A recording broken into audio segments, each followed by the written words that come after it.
누가복음 20장 41절로 47절까지의 말씀, 우리 다 같이 한 목소리로 합독하겠습니다. 예수께서 그들에게 이르시되 사람이 어찌하여 그리스도를 다윗의 자손이라 하느냐. 시편에 다윗이 친히 말하였으되 주께서 내 주께 이르시되 내가 내 원수를 내 발등상으로 삼을 때까지 내 우편에 앉았으라 하셨도다 하였느니라. 그런즉 다윗이 그리스도를 주라 칭하였으니 어찌 그의 자손이 되겠느냐 하시니라. 모든 백성이 들을 때에 예수께서 그 제자들에게 이르시되 긴 옷을 입고 다니는 것을 원하며 시장에서 문안받는 것과 회당의 높은 자리와 잔치의 윗자리를 좋아하는 서기관들을 삼가라. 그들은 과부의 가산을 삼키며 외식으로 길게 기도하니 그들이 더 엄중한 심판을 받으리라 하시니라. 아멘. 고난주간 화요일, 예수님은 성전에서 월요일 성전을 청결하게 하시고 정결하게 하시고 드러프신 거죠. 광도의 구렬로 되어 있던 예루살렘 성전의 장사치들을 몰아내시고 성전을 깨끗하게 하셨습니다. 그리고 그 다음 날 예수님께서 화요일 또 성전을 가셨으니 어제 성전을 그렇게 뒤엎어 놓은 사람이 다시 왔으니 그 사람들, 성전을 관리하는 사람들이 예수님을 가만히 두겠습니까? 그런데 예수님의 인기가, 예수님을 따르는 사람들이 워낙 많으니까 함부로 손은 못 대고 말로 먼저 예수님을 책잡기 위해서 정말 뱀의 혀같이 예수님을 함정에 빠뜨리려고 하는 일들이 화요일 하루 종일 있었습니다. 하루 종일 있었어요.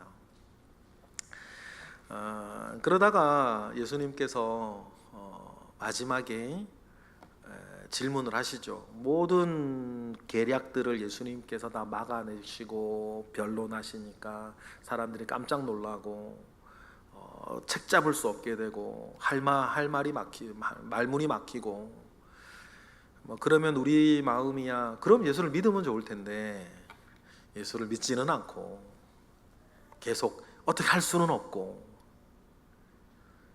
그런 이러지도 못하는 상황 가운데 시간이 갈수록 빠져요. 지혜나 총명이나 명분이나 의로움이 예수님께 있기 때문이죠. 다른 얘기입니다만, 그래서 저는 살거나 목회할 때 제가 좀 신경 쓰는 게 하나 있는데요, 서설이 길어야 되는 일은 아예 안 한다는 거예요.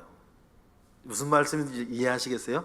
설명이 길어야 되는 일은 안 하는 게 나은 것 같아요.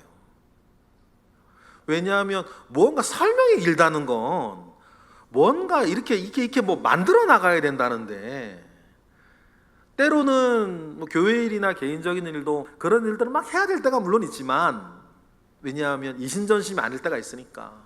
그러나 기본적으로는 그래요. 설명을 길게 해야 되는 일이면, 변론을 길게 해야 되는 일이면 아예 안 하는 게 맞다, 그런 마음이 되게 강해요. 그런데 여러분, 이렇게 말문이 막히고 설명이 길어지고 이렇게 되어지면 예수를 믿든지 항복을 하든지 하면 되는데 꿍 하고 있단 말이에요. 하루 종일 그들과 씨름하셔서 이제 모든 것들이 마무리되어지고 더 이상 그럴 때 더 이상 예수님께 질문하는 사람도 없고 그럴 때 예수님께서 그때 화요일 날 마지막으로 던지셨던 질문이 있어요. 사람들이 자기한테 질문을 이제 안 하니까, 질문을 해봤자 자기들이 당하는 게 대여섯 번 되니까 더 이상 이제 사람들이 예수님께 질문을 하지 않는 거죠. 그래서 예수님께서 그들에게 질문을 하시는 거예요. 마지막 질문이고 마지막 대화예요. 더 이상 사람들이 자기한테 질문을 안 하니 주님이 질문하시는데, 이 질문 요지는 결국 뭐냐면 그들이 가지고 있는 선입견과 그들을 오랜 시간이 쌓이면서 그들을 얽매고 있는 이해관계를 깨뜨리시는 거예요. 왜 여러분, 죄인이나 세리들은 예수님의 말씀에 즉각 반응해서 나오는 사람은 많은데, 왜 대제사장들이나 서기관들이나 바리새인들은 주님의 말씀을 듣고 왜 나오지를 못했을까요? 이유는 여러분, 우리 여러 가지로 파악할 수 있겠지만 핵심은 뭐냐면 그들이 가지고 있는 강력한 선입관인 거예요. 또 그들이 성전을 중심으로 이미 네트워킹 되어져 있는 그들의 이해득실인 거예요. 이게 무너지고 깨지면 안 돼요. 그러니 안나스가 그런 얘기 하지 않습니까? 안나스가 누구냐면 성전을 에서 주인장 노릇하고 있는 한 집안이 있었는데, 그 대제사장 집안이 있었어요. 그 집안의 가장 큰 우두머리가 안나스라는 사람이었어요. 그래서 뭐 자기 아들들 순서대로 대제사장 시키다가 이제 더 이상 아들 중에 대제사장 시킬 사람이 없으니까 자기 사위를 대제사장으로 시켰는데, 그때 대제사장 자리에 있던 사람이 자기 사위 가야바였어요. 그러니까 여러분, 이 성전을 중심으로 여러분 자기 집안의 여러 가지, 뭐 사실은 이것도 말도 안 되지. 구약에서 그렇게 성경 잘 따지는 사람들이 대제사장은 원래 이렇게 종신직인데, 성경에 이상한 표현 있잖아요. 그해 대제사장이래. 이게 무슨 말이야? 왜냐하면 로마는 모든 선출직 대표들은 임기가 2년이었거든요. 로마의 최고 황제전 집정관부터 시작해서 로마의 모든 선출직은, 로마는 전통적으로 임기가 2년이었는데 사내들인 공의회의 대표인 선출직 대사장도 대제사장도 임기가 2년인 거예요. 그러니까 처음부터 이 추천은 헤롯 안디바나 하고 로마 총독이 하고 최종 결제는 로마 황제가 해주는 거예요. 그러니 처음부터 이 대제사장이라는 이 호칭이 이상한 거죠. 원래 그런 게 아닌데 그런 꼴이 되어버렸고. 그래, 여러분 생각해 보세요. 왜 성전에서 막 벌어들이는 돈으로 이 사람 안나스 같은 사람은 어떻게 하겠어요? 황제의 허가를 받고 빌라도나 헤롯 안디바한테 추천을 받으려면 그때부터 로비는 하나님께 하는 게 아니죠. 대제사장 되고 싶으면 누구한테 해야 되는 거예요? 빌라도나 안디바나 또 제가를 내준 황제한테 감사 사례를 해야 되는 거예요. 그러니까 성전을 자꾸 뺑뺑이 돌려가지고 돈을 자꾸 벌어야 돼. 그래야 돼. 그래야지 아들부터, 첫째 아들부터 일곱째 아들까지 쭉 대제사장 시키고, 그럼 14년 딸들이 있을 거 아니에요. 딸들이 몇 명이 나오진 않아요. 그런데 그 딸들 가운데에 이제 아들 다 있으니까 다음에 사위 시켜야 되고, 그러면서 성전을 뭐로 만들어 갔던 거예요? 강도의 구렬로 만들어 갔던 거예요. 그러면 로비라는 게 그래요. 작년에 100만 원 줬으면 지금 110만 원 줘야 되는 거 아니에요. 다른 경쟁자들도 있을 거니까.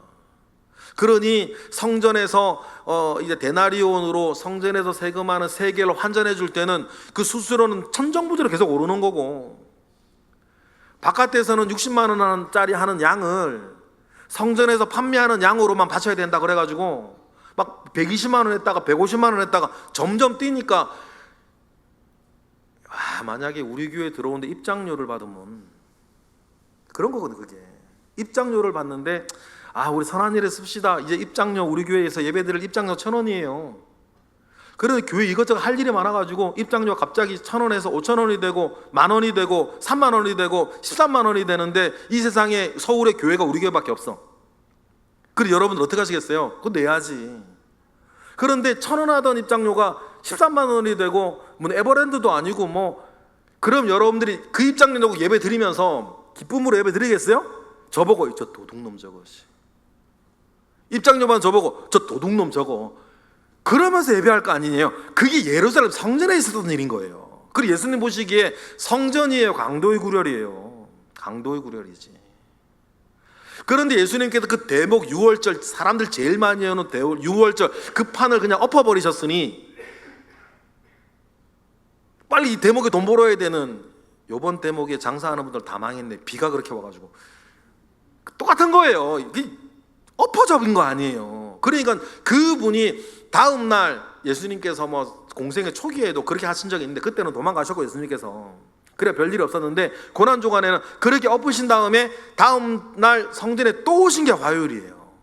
그러니까 이 예수님을 어떻게 경을 쳐야 되는데 사람들이 인기가 좋고 사람들이 막 쫓고 그러니까 이러지도 못하고 저러지도 못하고 말싸움만 계속하고 있는 거예요.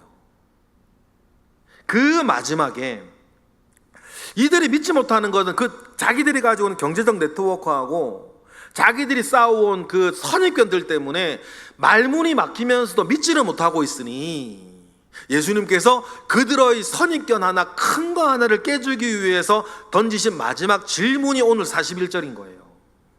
41절 읽어볼까요? 다 같이. 메시아는 다윗의 자손이라고, 다윗의 후손이라고 이야기하는 게 메시아의 호칭에 대한 가장 강력한 호칭이었거든요. 그런데 예수님께 이런 말씀을 하세요. 시작. 예수께서 그들에게 이르시되 사람들이 어찌하여 그리스도를 다윗의 자손이라고 말하냐. 이게 무슨 말이에요? 사람들이 다윗의 자손, 다윗의 후손은 메시아를 부르는 가장 강력한 호칭인데 왜 그리스도, 메시아를 다윗의 자손이냐 부르냐라고 예수님께서 느닷없는 질문을 한번 하시는 거예요. 왜 그렇게 말씀하시냐면 이제 42절, 43절이에요. 42, 43절 보세요. 다 같이 시작. 시편에 다윗이 친히 말하였으되 주께서 내 주께 이르시되, 넘겨주세요. 43절까지. 내가 내 원수를 내 발등상으로 삼을 때까지 내 우편에 앉아 있으라 하셨도다 하였느니라 라고 시편 110편의 말씀을 가지고 다윗이 그 자기 뒤에 오실 그 그리스도 주를 뭐라고 불러요? 내 아들이, 내 후손이, 내 자손이라고 조상인, 아버지인, 할아버지인 다윗이 그 메시아 다윗의 후손을 이렇게 낮추어 부르지 아니하고 뭐라고 불렀다는 거예요? 나의 주라고 불렀다는 거예요. 그러니 주님이 44절처럼 말하는 거 아닙니까? 44절 읽어볼까요? 다 같이 시작. 그런즉 다윗이 그리스도를 주라 칭하였으니 어찌 그의 자손이 되겠느냐 하시니라. 이게 이상하단 말이에요. 아버지가 아들 보고 아버지라 부르는 꼴 아니냐 이건데, 여러분 가만히 보세요. 여러분 생각을 한번 해보셨는지 모르겠는데 예수님을 다윗의 자손이라고 불러요. 그런데 다윗의 자손이라고 부르는데, 다윗의 자손이라고 부르는 것은 다윗의 아버지 요셉이 다윗의 후손이라 다윗의 동네인 베들레헴에 태어났단 말이에요. 예수님 그렇게 태어나셨어요. 근데 가만히 생각해 보세요. 엄밀하게 생각하면요, 요셉하고 예수님은 피 한 방울도 안 섞였어요. 맞아요? 맞아요? 동정녀 탄성이라며. 요셉하고 예수님 사이에서는 피 한 방울도 안 섞였다고요. 그런데 왜 다윗의 자손이라 불러요? 그것부터가 이상하시잖아요. 만약에 정말로 정상적인 부부관계 속에서 예수님이 태어나셨다면 요셉의 족보를 따라 올라가 다윗까지 가니까 다윗의 자손이 맞지. 근데 요셉하고 예수님은 인간적으로도 육적으로 피 한 방울도 안 섞였어요. 그런데 왜 다윗의 자손이야?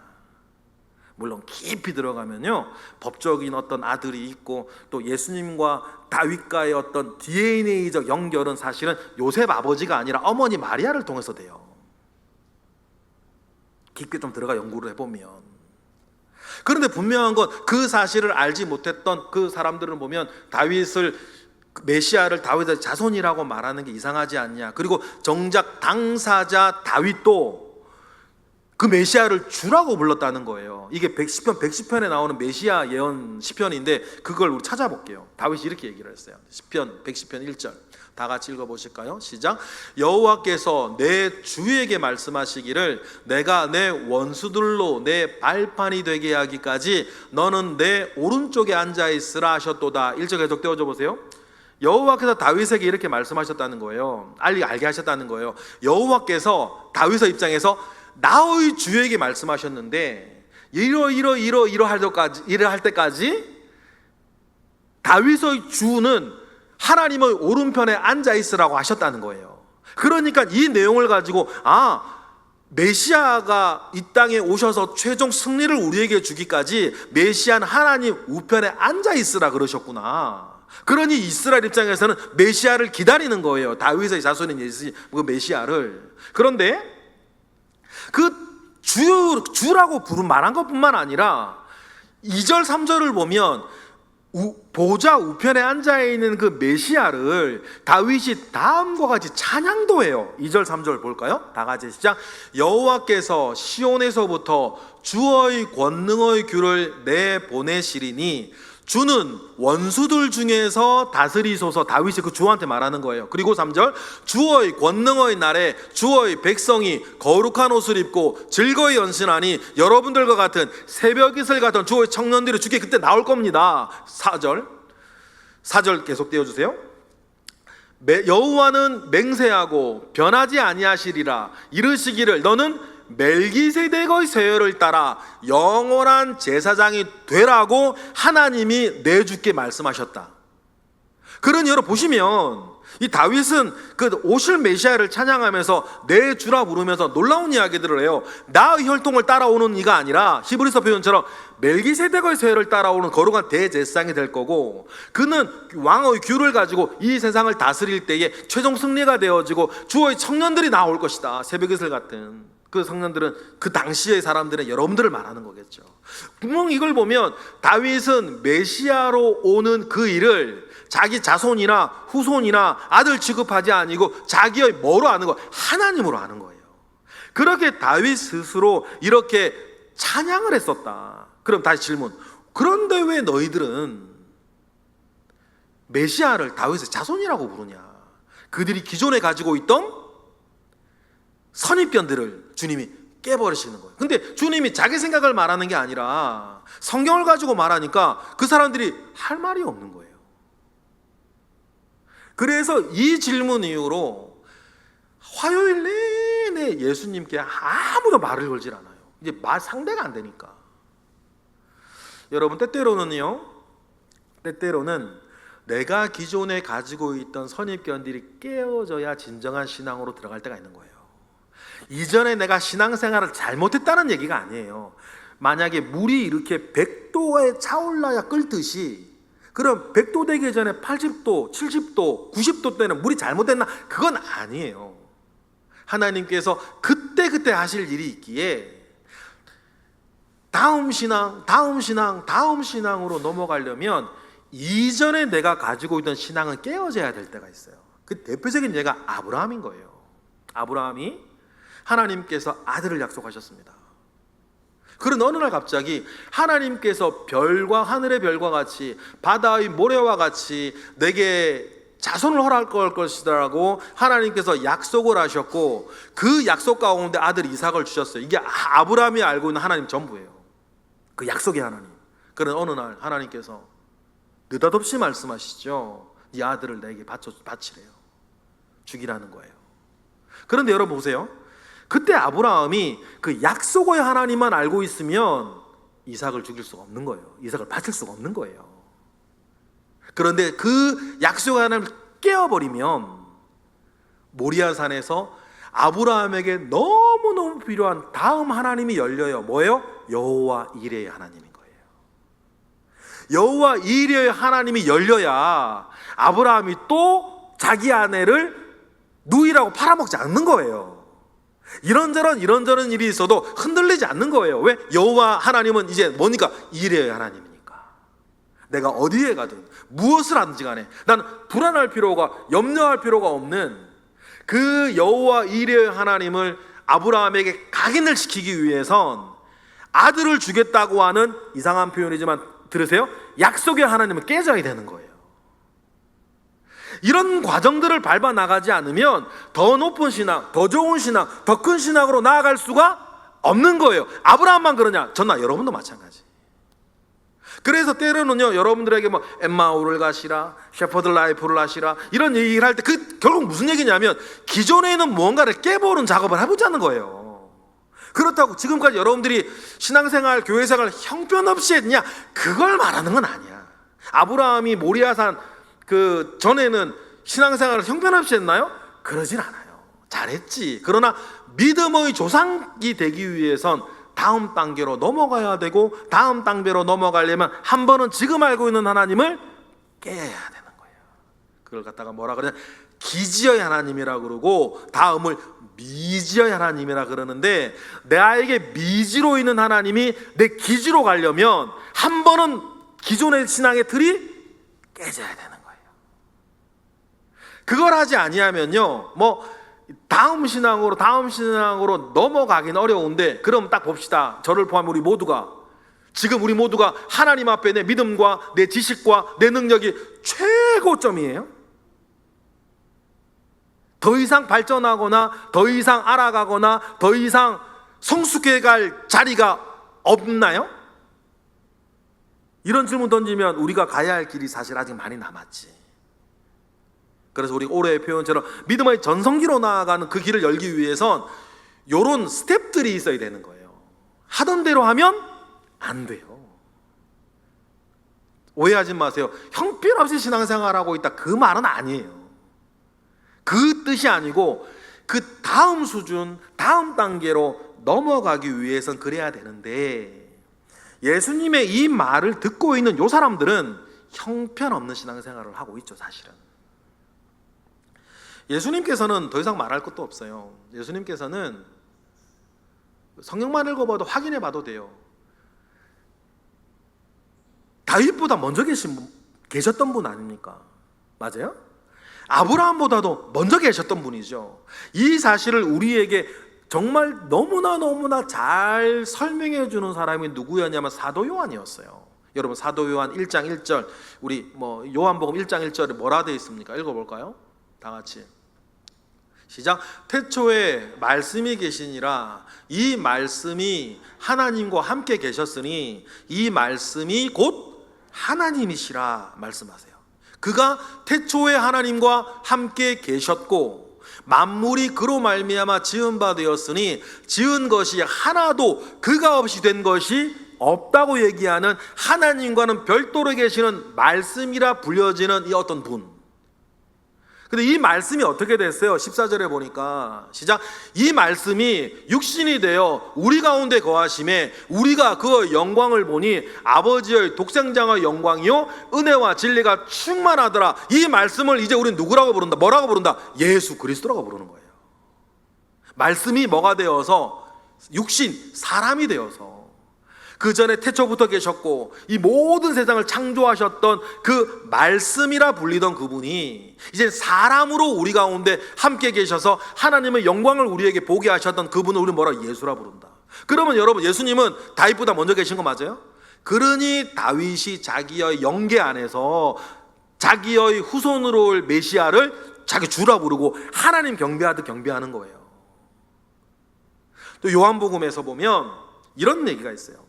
50도 안 되니까 무슨 아브라함보다 먼저 있었냐 막 바리새인들 논쟁하고 있을 때요. 요한복음 8장 56절에 보니까, 그러니까 예수님이 뭐라 그러시냐면 아브라함도 나의 때를 보고 이 얘기를 하는 거 읽어볼까요? 시작. 너희 조상 아브라함은 나의 때 볼 것을 즐거워하다가 보고 기뻐하였느니라. 57절. 유대인들이 이르되 네가 아직 50세도 못 되었는데 아브라함을 보았다고? 아브라함이 너를 보았다고? 네가 아브라함을 보았다고? 그 말이에요. 근데 예수님께서 다음에 중요한 말씀 하나 하시죠. 진짜 예수께서 이르시되 진실로 너희에게 이르노니 아브라함이 나기 전부터 내가 있었다. 맞아요?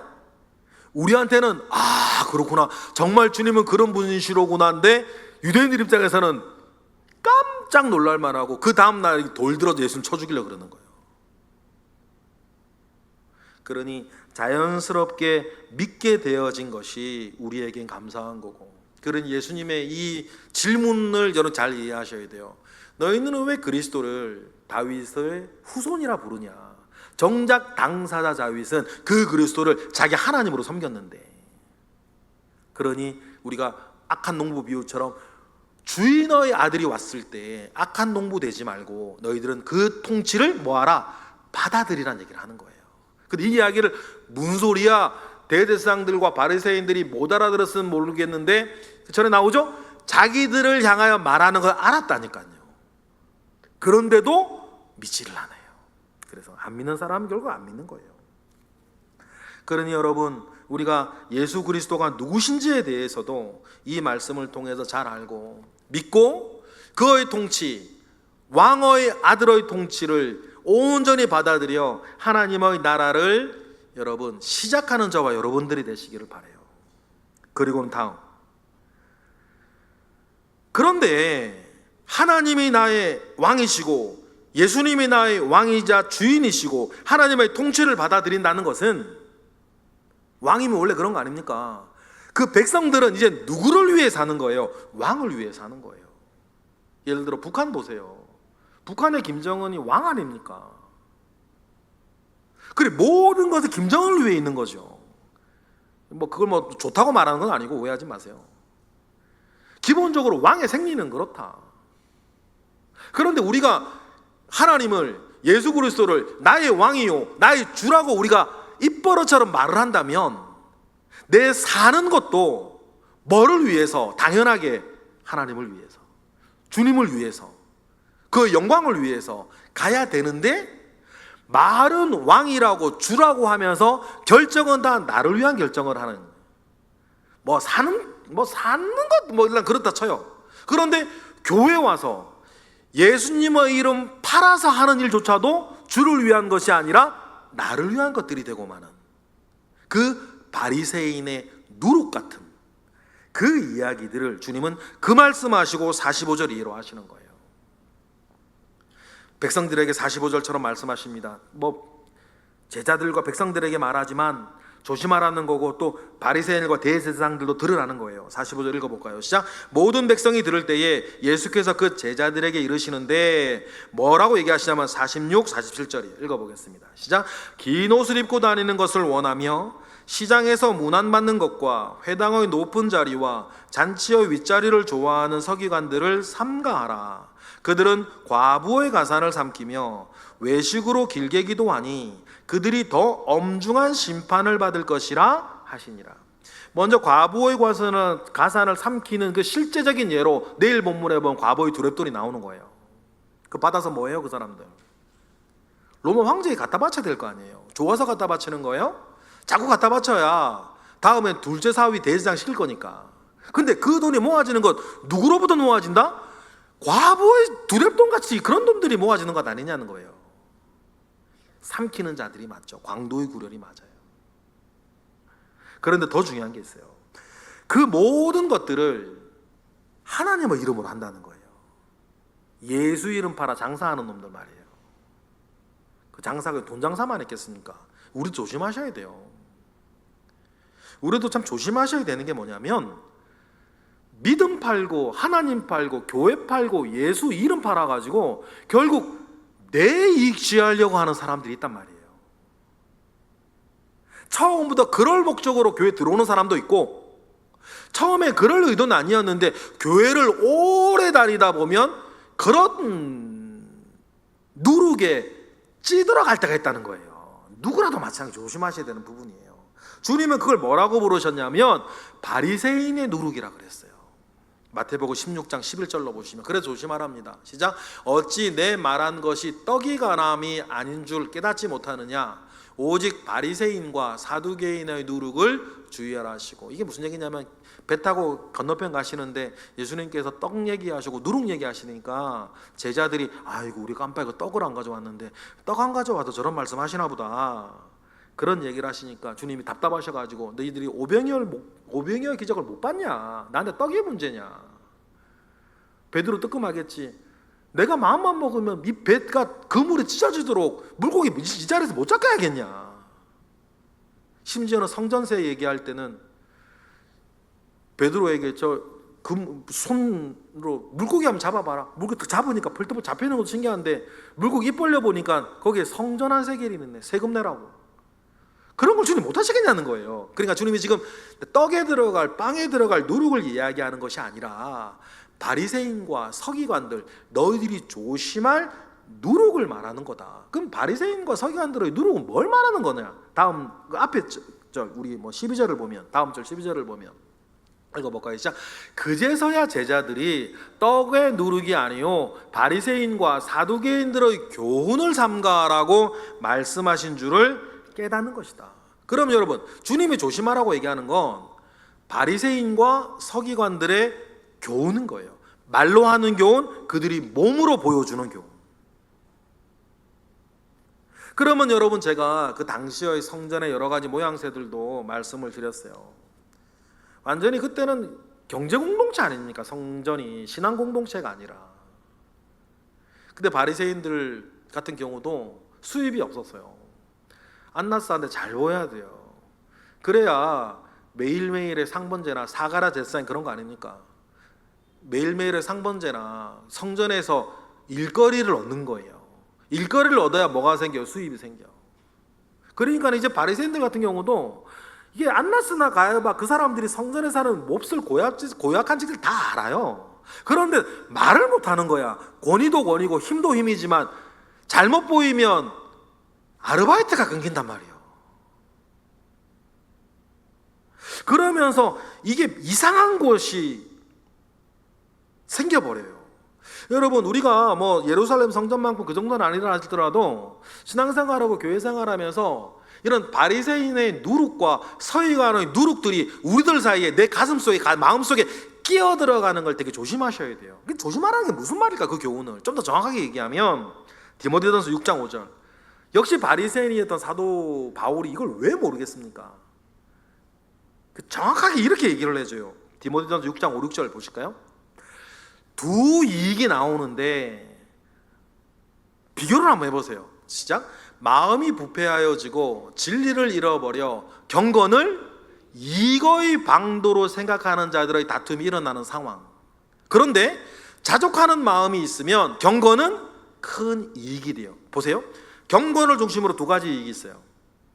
경건을 자기 이익의 방편으로 생각하는 사람들이 생기고, 여러분 요때의 이익이 돈만이겠어요? 내 자존심, 내 이름, 내 파워, 내 영향력, 나 얼마나 인정받고 잘났다 그러고 박수 쳐주고, 이 모든 것, 경건을 자기 이익의 생각으로 생각하는 요 이익과, 그리고 이건 뭘까요? 자족하는 마음이 있으면 경건은 큰 이익이 된다 그랬을 때 이 이익은 도대체 뭐야? 그러면 경건을 중심으로 여러분 두 가지 이익이 있다. 그럼 내가 진정 따르는 이익은 어떤 이익이냐는 거예요. 자기 이익이에요? 아니 경건이 주는 큰 이익이에요. 요거의 갈림길 가운데에서 뭐가 있는 거예요? 바리새인과 서기관의 누룩이라는 게 있는 거예요. 그러면 자기 이익을, 경건을 자기 이익의 방도로 생각하는 사람들은 뭘 말하는 거냐면 3, 4절 이런 사람들이에요. 3, 4절 읽어볼까요? 시작.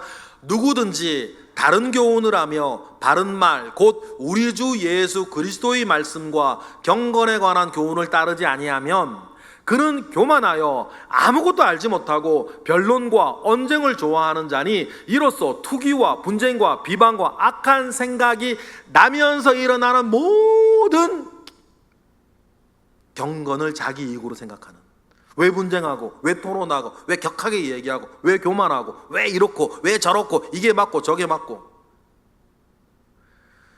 어느 목사님을 만났는데 정말 예배 때마다 축도하는 게 너무 두렵다는 거예요. 왜냐하면 그 교회에 어떤 분이 아버지 학교 가가지고 은혜를 크게 받고 왔는데 자꾸만 큰 소리를 얘기하는 거예요. 왜 아버지 학교 축도대로 안 하냐고. 내가 해달라 그랬는데. 아버지 학교 가서 큰 은혜 받은 게 나쁜 건 아니잖아요. 그런데 그걸 나쁜 거로 만들어버리네. 아버지 학교 가서 큰 은혜 받아 좋아. 그래서 그때 뭐 축도 되게 좋았겠지. 근데 교회 와가지고 목사님한테 아버지 학교 축도를 해달라 그랬어. 근데 목사님 안 해줘. 자기 무시한대. 그러면 목사님께서, 젊은 목사님이 축도할 때마다 그런 교회는 꼭 그런 사람이 있어.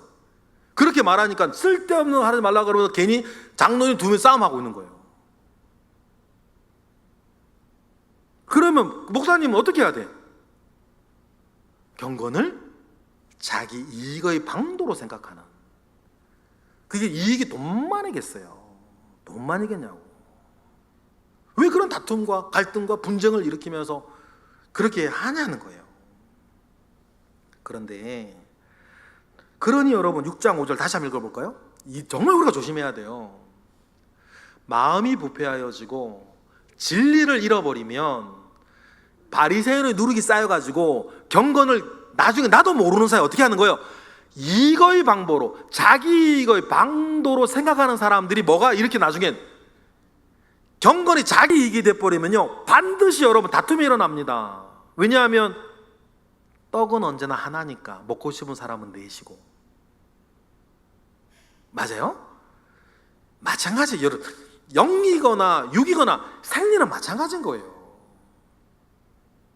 그럼 정반대로 경건이 주는 큰 이익이 있다 그랬어요. 읽어보실까요?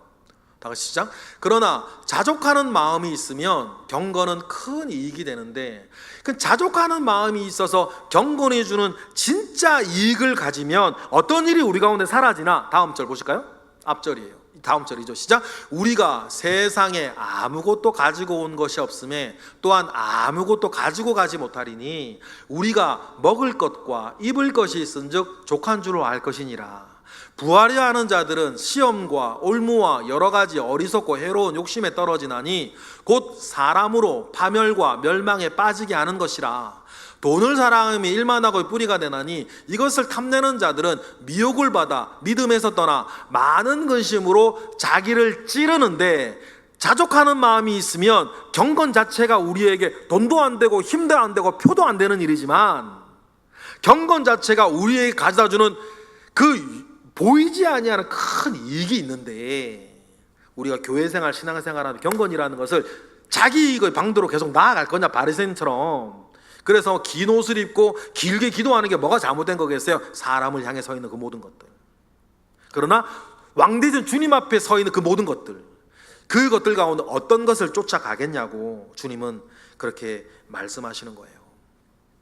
고린도전서 3장 말씀을 볼 텐데, 이 자리에 계신 분들은 그래도 뭐 교회생활 신앙생활 오래 하시고 잘 하시는 분들이에요. 그러니까 여러분들과 같은 분들이 더 잘 알아야 되는, 늘 마지막에 늘 명심하셔야 되는 말씀이에요. 아까 지금 했던 그 맥락 안에서 이렇게 얘기를 하십니다. 고린도전서 3장 10절 잘 읽어보세요.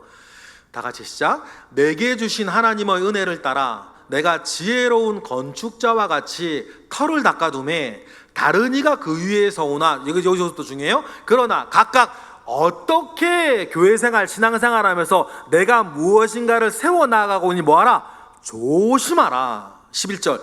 이 닦아둔 곳 외에 능히 다른 터를 닦아둘 자가 없으니 이 터는 곧 예수 그리스도라. 내가 교회생활하고 신앙생활하면서 예수 그리스도의 터 위가 아니라 다른 것들 위에 세워지게 되는 것을 조심하라는 거. 내 자존심, 내 인생, 내 명예, 내 존중, 내 자랑, 뭐든지 예수 그리스도 외에 다른 것에 세워진 것들을 조심하라. 어떤 것들이에요? 12, 13절 시작. 만일 누구든지 금이나 음이나 보석이나 나무나 풀이나 짚으로 이 터 위에 세우면 각 사람의 공적이 나타날 것인데 그날의 공적을 밝히리니 이는 불로 나타나고 그 불이 각 사람의 공적이 어떠한 것이 뭐하는 것이다? 시험할 거라는 거예요. 지금 여러분들도 교회생활하고 있습니다. 청소도 하고 봉사도 하고 주방도 하고 직분도 받고 이것도 하고 저것도 하고 다 할 거예요. 그리고 보십시다. 내가 주님 사랑하고 교회를 사랑하여서 충성하여서 이런저런 일들을 해요. 교회에서도 하고 개인적으로도 하고 뭐 다 해요. 생각해 보십시다. 그것이 그리스도의 터 위에 있는 것일까? 아니면 짚이나 나무나 보석이나 그런 것들로 싸워 나가는 것일까? 주님이 마지막에 뭐 한다? 내가 시험할 거다. 내가 시험할 거다. 어떻게 시험해요? 14, 15절 시작.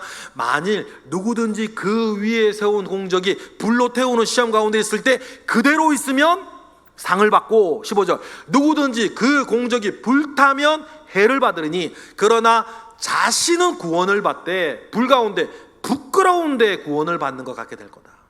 그런다고 해서 구원 못 받는 건 아니다. 그러기는 보십시다. 평생 신앙생활 하는데 저도 마찬가지.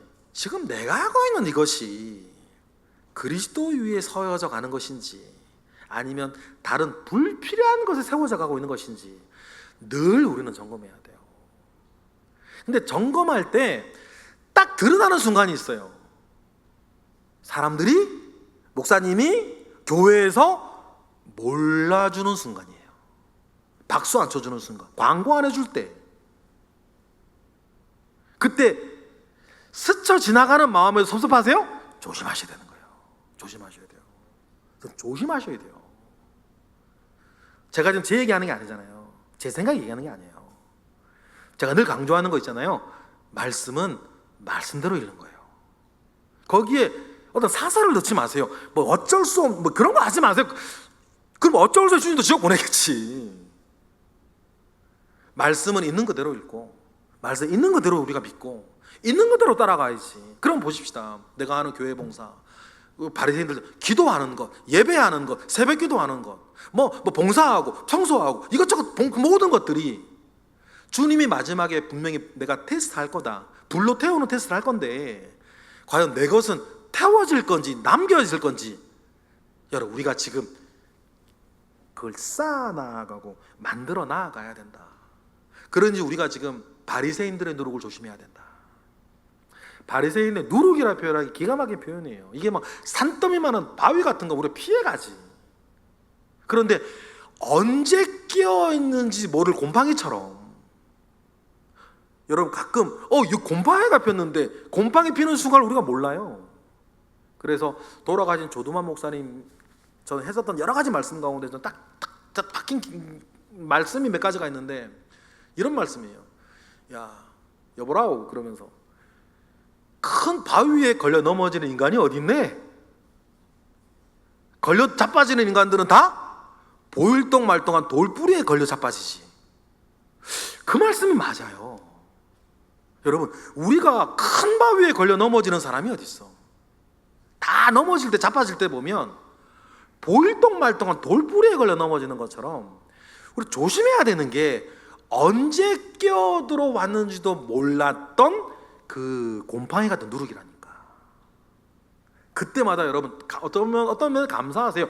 근데 막 이게 어떤 이건 바리새인의 누룩이야 라고 하는 게 내게 느껴지는 그 순간이 어쩌면 감사하네. 뭐 곰팡이 제로 뭐 이런 거 뿌릴 수라도 있고 닦아낼 수라도 있으니. 그런데 문제는 뭐예요?